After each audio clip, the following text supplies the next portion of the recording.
এ যেন হীরক রাজার দেশ, একটা বিশ্ববিদ্যালয় যেখানে ক্লাসে ঢোকার আগে মেধা নয়, দেখা হয় শিক্ষার্থীর দাড়ি আছে কিনা, যেখানে প্রশ্ন করা নিষেধ আর পড়াশোনার চেয়ে আনুগত্য শেখানোই বেশি গুরুত্বপূর্ণ। 5 বছরে আফগানিস্তানের বিশ্ববিদ্যালয়গুলো ঠিক এমনই নাজুক অবস্থায় পৌঁছেছে। আন্তর্জাতিক গণমাধ্যম দ্য গার্ডিয়ানের সাংবাদিক ফাতেমা ফাইজি ছেলেদের কথা কেউ বলে না শিরোনামে এক প্রতিবেদনে আফগান শিক্ষা ব্যবস্থার এই নিদারুণ বাস্তবতার কথা তুলে ধরেন। 2021 সালে তালেবান ক্ষমতায় ফেরার পর আফগানিস্তানের উচ্চশিক্ষা এমন এক পথে হাঁটতে শুরু করে যেখানে শিক্ষার চেয়ে নিয়ন্ত্রণই বেশি গুরুত্বপূর্ণ হয়ে ওঠে।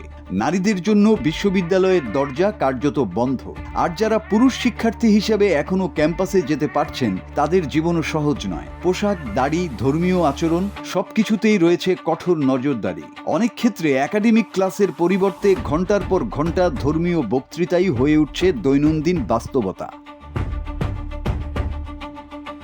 কিন্তু সবচেয়ে বড় ক্ষতি হয়েছে শিক্ষার ভেতরের ভিত্তিটাই। যেসব অভিজ্ঞ শিক্ষক বছরের পর বছর ধরে বিশ্ববিদ্যালয়কে এগিয়ে নিয়েছিলেন তাদের অনেকেই দেশ ছেড়েছেন, অনেকে আর পড়াচ্ছেন না। তাদের জায়গায় এসেছে নতুন মুখ, কিন্তু সেই অভিজ্ঞতা কিংবা দক্ষতার ঘাটতির অভিযোগও বাড়ছে। ফলে প্রযুক্তি, সাংবাদিকতা, বিজ্ঞান কিংবা আধুনিক জ্ঞানের অনেক ক্ষেত্রে শিক্ষার্থীরা পাচ্ছেন না প্রয়োজনীয় মানের শিক্ষা। বিশ্ববিদ্যালয় মানেই প্রশ্ন করা, যুক্তি খোঁজা, নতুন কিছু আবিষ্কারের চেষ্টা। কিন্তু অনেক শিক্ষার্থীর ভাষ্য অনুযায়ী এখন সেখানে প্রশ্নের চেয়ে নীরবতাকেই বেশি মূল্য দেয়া হয়। কৌতূহলের জায়গা দখল করেছে ভয়, আর মুক্ত আলোচনার জায়গায় এসেছে নিয়ন্ত্রণ। ইউনেস্কোর তথ্য বলছে গত কয়েক বছরে আফগানিস্তানের উচ্চশিক্ষায় শিক্ষার্থীর সংখ্যা উল্লেখযোগ্যভাবে কমেছে। নতুন করে কোনো নারী শিক্ষার্থীর ভর্তি নেই, আর অসংখ্য তরুণের মধ্যেও জন্ম নিয়েছে এক গভীর হতাশা। পড়াশোনা শেষ করেও আদৌ কি কোনো ভবিষ্যৎ অপেক্ষা করছে? সবচেয়ে ভয়ঙ্কর বিষয়টি এখানেই, যখন একটি দেশের তরুণেরা বিশ্বাস হারিয়ে ফেলে যে শিক্ষা তাদের জীবন বদলাতে পারে, তখন শুধু বিশ্ববিদ্যালয় নয়, ধীরে ধীরে দুর্বল হয়ে পড়ে পুরো জাতির ভবিষ্যৎ।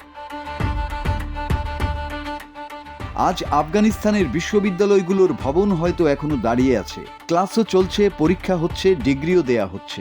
কিন্তু যদি স্বাধীনভাবে চিন্তা করার সুযোগ হারিয়ে যায়, যদি প্রশ্ন করার সাহসী মুছে যায়, তাহলে একটি বিশ্ববিদ্যালয় কি শুধুই ইট পাথরের ভবন হয়ে যায় না?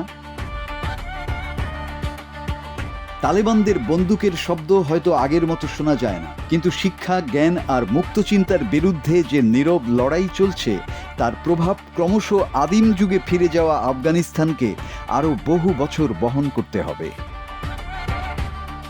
মাসুদ হাসান, বাংলা টিভি।